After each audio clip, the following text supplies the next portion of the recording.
Hello and welcome to the brand new interview series we like to call Backseat Blitz, where you, the fans, send in your most burning questions to your faves and we ask them the backseat of various vehicles. Today I'm here with Luke Spiller. We have been shooting all day long for his CYNOSURE cover shoot. All day. All day.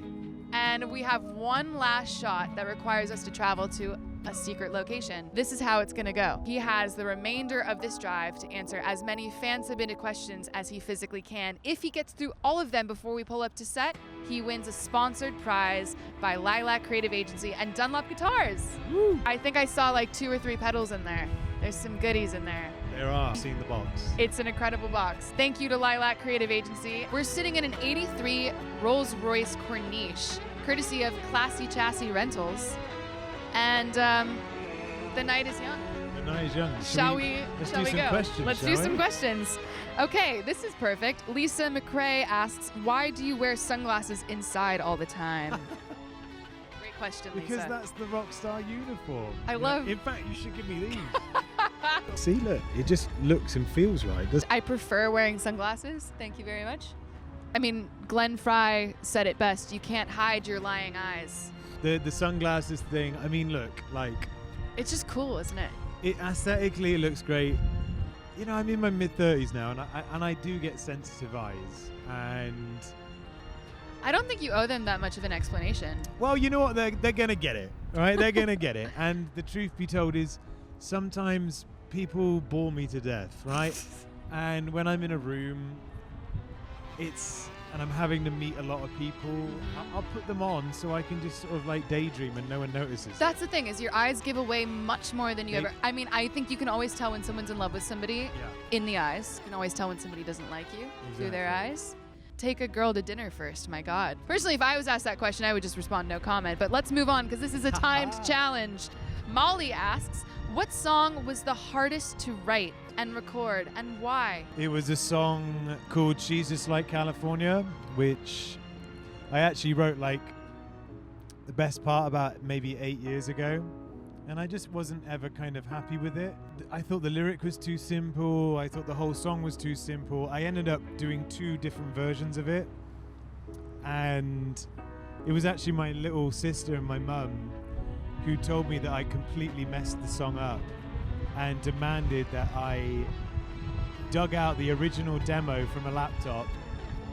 And that was the one that they were like, this is it, this is it. So I went into a room and I finished it. And it only took me 9 years to finish it. And it's actually one of my favorite songs on the album. So yeah, the most difficult song to, I think, at least finish was She's Just Like California. I think demos have a certain kind of magic. They do. And sometimes it's really important to revisit that and spend time with it and honor it. In the industry, we call that demoitis. Well, there's no demoitis here. That's for sure. She also asks, what's your favorite color? And she clarifies that this is a very burning question for her. Wow, okay, well, I will happily answer this burning question. My favorite color, I'd have to say purple. I like to wear purple. I don't wear it as much as I should or could. I would like to, I'd like to display more purple in my life. So yeah, purple. Purple was my first favorite color, but then I dropped it along the way. I don't know, I got wrapped up in pink, and then green has kind of taken over my life. Green's also a good one. Green's a great, but now I think I'm back to pink, but purple's wonderful. I'm wearing great, I would call these... I'd say a seafoam green. Seafoam green. A seafoam green. Toothpaste green. Here's a pretty hard-hitting question from Diane. She starts her question off by saying, there's a saying, watch out for what you ask for because you might get it. She asks, does being a rock star come with a lifestyle that has any downsides? Well, in short, I'd say yes. I think with every job, with every passion comes a certain amount of sacrifice. The sacrifices that a lot of musicians make, especially if they're sort of a renowned touring act, is the sacrifice of having some sort of, well, normality, so to speak. I've been away for certain times and tours, and I come back and my goddaughter's suddenly like grown right up. My niece, for instance, I remember, couldn't believe how much she changed and how much she grew. And you know, especially you're in a circle of your family and your immediate friends, they go through a lot while you're away, like traveling the world, and you kind of miss out on that. Then again, you're also living millions and millions and millions of people's dream. So it's one of those very odd places to be where inside I think it's healthy to sort of recognize it, but you can't also really vocalize it and complain about it too much. You know what I mean? I think it's something that no matter who you are, what you do, everyone can relate to feeling like the grass is always greener. Yeah. Someone has it better, someone has it harder. Absolutely. I think there's valor in acknowledging that, and I guess figuring out in your life where those points of loss can be. Yeah, it's all worth it. I mean, being a musician, a touring musician, when you can actually make money, it's no doubt about it, it still is the greatest job in the world. And if you're passionate about it and you work hard, you can do it literally until you drop dead. So, I mean, there's not a lot of other jobs that you can do that, you know what I mean? Absolutely. And what a gift. What a gift. Exactly. Well, this is quite a fitting question given that we are in a classic convertible Rolls Royce from Classy Chassis Rentals. Thank you, Classy Chassis. Sophie Martin wants to know what your favorite Rolls Royce is these days. Is it a Phantom, a Silver Cloud, or something else? Well, we're riding in a Corniche, and Corniche isn't never... I love the look of them, and of course not only are they're very rare, and of course you have like the whole soft top element to it where you can have the roof down, especially in LA. It's great. Summer night like this, I mean, does it get any better? It's great, but I'm still a sucker for like a very early 60s Silver Cloud. That's still my dream car. Don't mess with the classics. Catherine wants to know, you said in episode 2 of the Struts Sunday service you liked the smell of gasoline. Do you still do? Yes. And I think that's to do with my love for classic cars. I have a 1982 Austin Mini Mayfair in the UK, my first ever car. You get into it, and a lot like this car, it just has that true greasy, amazing smell that comes with like an old engine and the old interior. And I have a 1974 Mercedes-Benz SL450 out here in LA. Is that what you pulled up to set in today? I did, yeah. And again, it's gorgeous. It has that same smell. Yeah. Just oozes it. It pongs. It reminds me of being on a boat trip. Yes. With friends or family. Like, I feel so at home surrounded by that smell. It's a very special thing. I mean, that Mercedes, it kind of drives like a boat. You know? There's something there, isn't there? Yeah. Yeah. She also wants to know when we can expect a Luke Spiller shoe line. Shoe line? She sees a future in fashion for you. That's very interesting. I tell you what, the only boots I really can endorse in terms of quality, style, comfort is Jeffrey West, which is a UK-based brand who I've known for years, and Guy and Fiona who run the company. They've been very kind to me over the years, and every tour that I'm about to do, I'll usually like call them up and they'll give me like 2 or 3 pairs of boots for me to wear. But maybe I could do some sort of collaboration with them one day, who knows? So watch this space. Watch this space. I always delight when a musician finds their stride, literally or figuratively, whether it be with, a designer of shoes or any kind of sartorial space. Oftentimes people really think about music and music first, and I think that that's definitely valid. But I do think that there's considerations to be made in terms of what you wear, what you feel good in performing, and what helps define your aura as a musician, in addition to like all of the sonic choices that you make.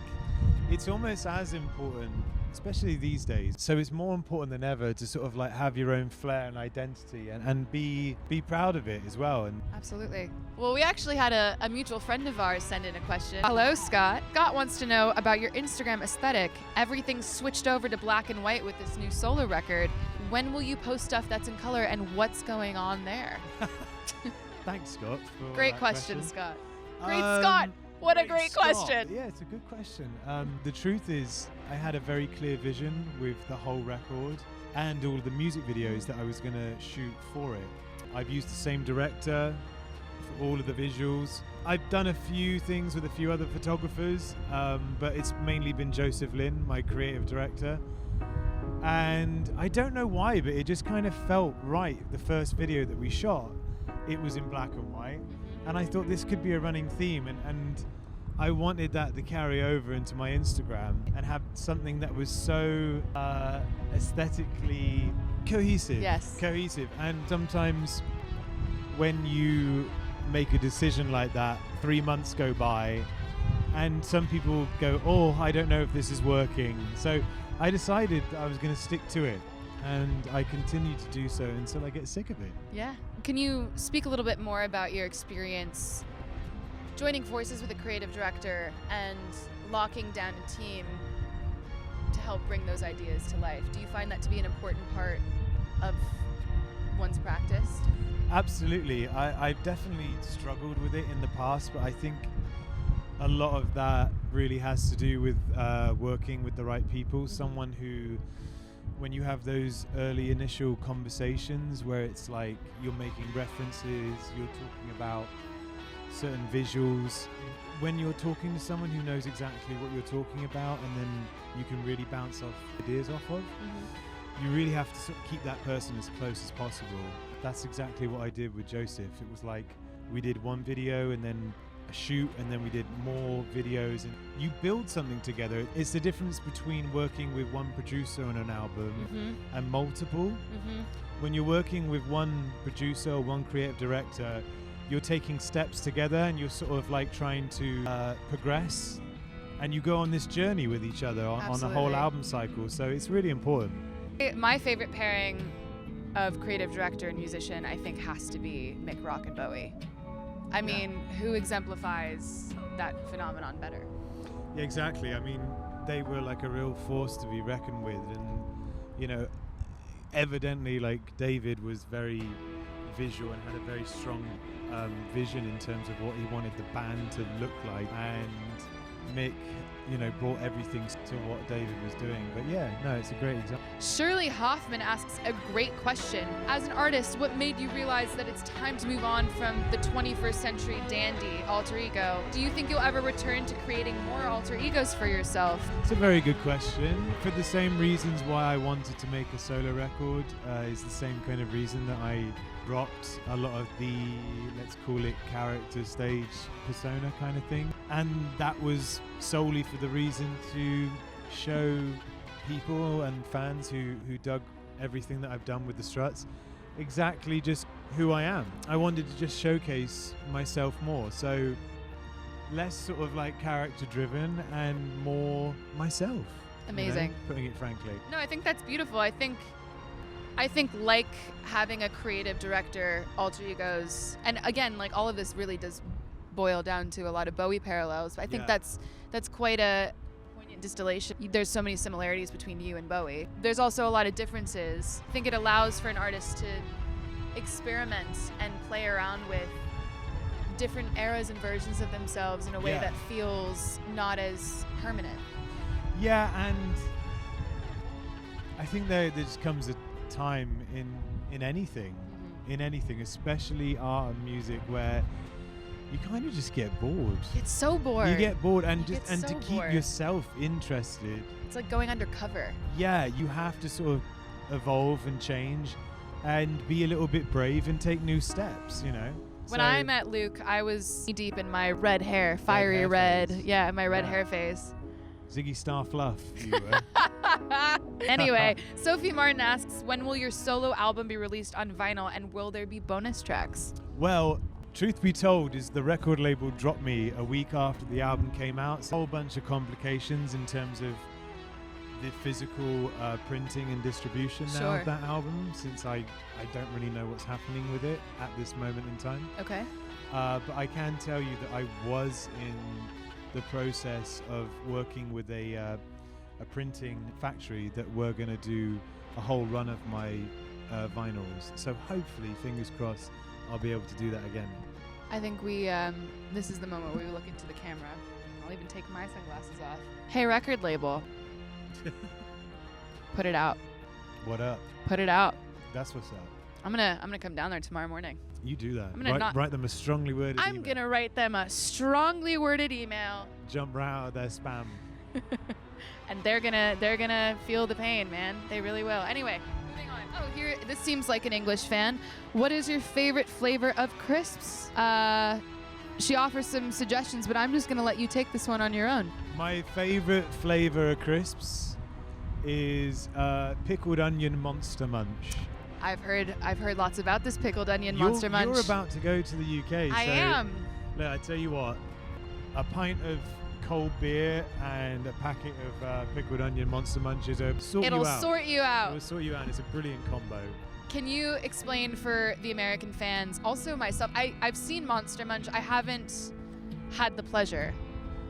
But can you explain what Monster Munch is and explain the pickled onion flavor to the American fans?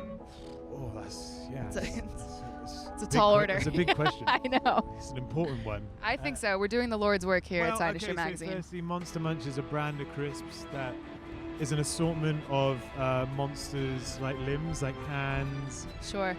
Actually, I think it's mainly hands, actually. And it's sold year round. It's not like a seasonal thing. Oh, no. Yeah. No, it's not just for Halloween. Okay. The pickled onion, gosh, well, I mean, it's essentially, imagine an onion that's been peeled in a jar of pickle juice. Let that see ferment. it vividly. Let it ferment. Take it out and eat it, and that's essentially the taste that you're getting. Delicious. Layered, nuanced, like the new Luke Spiller album. Lisa wants to know, what is the craziest fan interaction you have ever had? Oh my lord.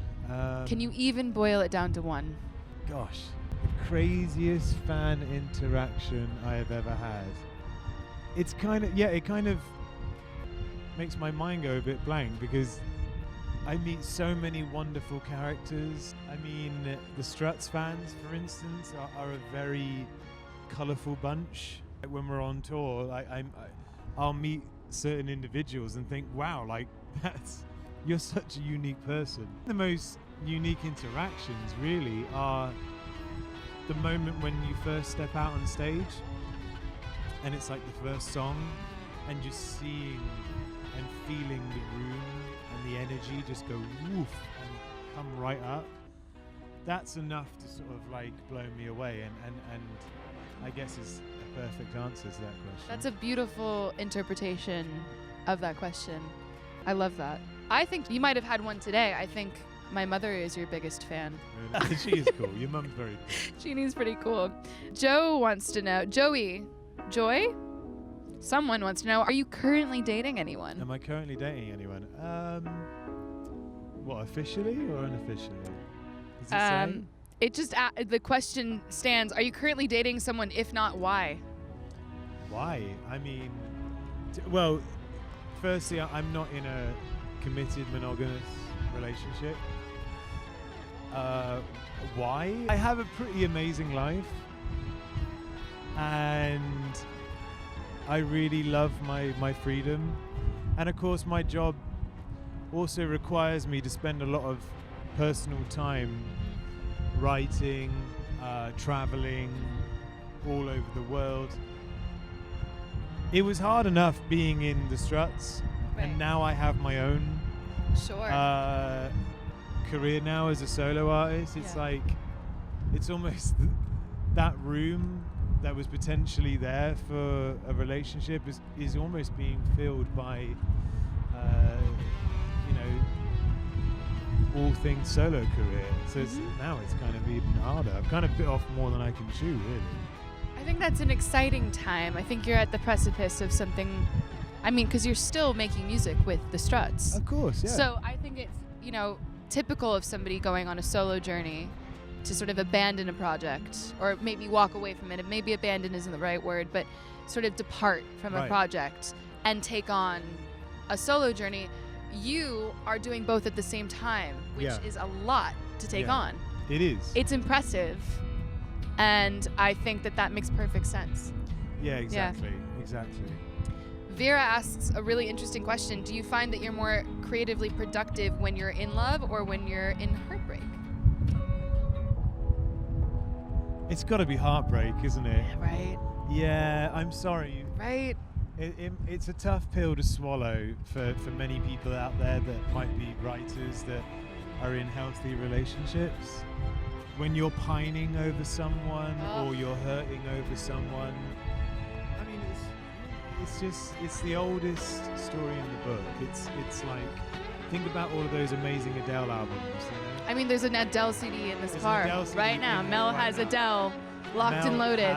Mel has Adele. Mel Harrison of Classy Chassis Rentals. Yeah, the man, the myth, the legend. It just gives you so much more. It gives you so much more ammunition when you're really feeling something. Yeah. Not to say that when you're first in that kind of honeymoon phase, you can't be really inspired. Of course you can. But for me personally, I find some of my best work is usually done when I'm sort of like alone and have more time to think about it. 100%. I think also, I don't know if you experience this, but I find that heartbreak is always unique. Yeah. There's always a specific reason and a specific circumstance that you can't affix to the other heartbreaks in your life. It's like a snowflake in that way. Yeah. And absolutely. love in the beginning is always the same. Like, you always have the same feelings. You slip into the same experience, whereas heartbreak is so unknown. The landscape is ripe for exploring. Exactly. Jen Stone wants to know if you will be performing in the UK anytime soon. I would also like to know, because I'll be at that show. The UK, I mean, Struts-wise, most definitely at some point. Solo-wise, I can't really say. It's really tough at the moment. I've only got like a few shows planned due to prior commitments with the band and everything, but I'd love to get my music out and about on the streets of London and Bristol, where I grew up, and everywhere in between. I think that would be really cool. August wants to know, how do you add drama to your songs without making them come off as cheesy? You're obviously a master in the art of drama. August thanks you for your time and says, P.S. I will keep wishing that you sing at my future wedding and that I get to meet you someday. Wow. Thanks for your question, August. Yeah, it's a great question. I mean, I think it's all to do with the lyric. I really flipped my songwriting process on its head with my solo record, because I pretty much did all the lyrics first. Mm-hmm. So I would write 4 or 5 verses out of lyrics that I could read and be proud of, and kind of say them out loud, almost like poetry. And I think once you have that down, what you're saying isn't sort of corny or cheesy and you're really happy with it, that really does help your songwriting on a whole, rather than, you know, you have a great melody and you're settling for lyrical content that just kind of either doesn't make sense or has just been said a million times before, you know? I think a lot of people fall victim to that trap. It's true. Yeah. We don't have a name on this question, unfortunately, but somebody has asked, who would be your dream collaboration? I think Neil Diamond. Ooh, that's a good one. I'd love to work with Neil Diamond. I'd love to work with, I guess, the most modern muse I have is someone like Lana Del Rey. That would be brilliant. That would be great. Yeah, those two. Neil Diamond and Lana. Those are great answers. Maybe, but at the same time, you know, all three of us. That could be special. Crazier things have happened. They certainly have. Here's an interesting question from Noah, who's a big fan of the Struts and loves your new singles album. Or your singles album. Your solo album. He wrote singles album. Loves your new solo album. What's a lyric you wrote that came from a really dark place? A dark place? Yeah.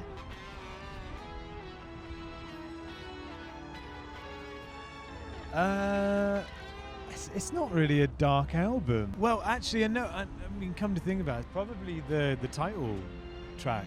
there are a lot of happy sounding pop songs Right. or happy sounding rock songs, but their lyrics are biting and quite depressing if you really read into them. But the melodies are uplifting and get you on your feet and get you dancing. I feel like you've done the opposite, where you have really soulful, really melodic and beautiful melodies and sonic considerations, but the lyrics are hopeful. They touch upon these themes of heartbreak and loss, but it doesn't seem like you're afraid of it, and it doesn't seem like you're upset at it. No. And I think that's an incredible perspective to have, and one that isn't seen a lot. But I mean, I would say that the title track does have a bit of darkness to it. Like, not to get too much into it, because I don't want to ruin like the mystery around it. Of course not. We can't allow that. But certainly can't allow that. You know, when I really actually think about it, there's certain lines in that song specifically that do reflect a very I don't know if troubled is the exact right word, but stormy. It was a stormy time of my life. Dark and stormy time. Yeah, dark and stormy time of my life. I used to live here. Oh my God. Oh wow. Yeah, we're passing by my old apartment. All right, it looks like we're pulling up to our location. You've got one last question. Are you ready? Yes. Who was your favorite singer growing up from Pete? Who was my favorite singer growing up? I'd say, gosh, my first, the real first singer that I really, really loved was Michael Jackson. Just an all-round That's a great first one, yeah. Great performer, great artist, great style. I mean, the absolute blueprint of what it is to be a singer and entertainer and style icon. Absolutely. I have to say that, Michael Absolutely. Jackson. Well, congratulations, Luke Spiller. You have officially won your episode of Backseat Blitz. Woo-hoo. You've answered all of the fan questions, and you've received a very lovely care package from LILAC Creative Agency and Dunlop Guitars. You're going to have so much fun with all of that, and I can't wait to hear the music you make with all of those pedals. I know. My God. I can't wait to get stuck into them. It's going to be great. Thanks for having me. Thank you for being here, and thank you to Mel Harrison of Classy Chassis Rentals and Alyssa Powell from LILAC Creative Agency. We'll see you at the next episode. Thanks so much for watching. See you later. Woo!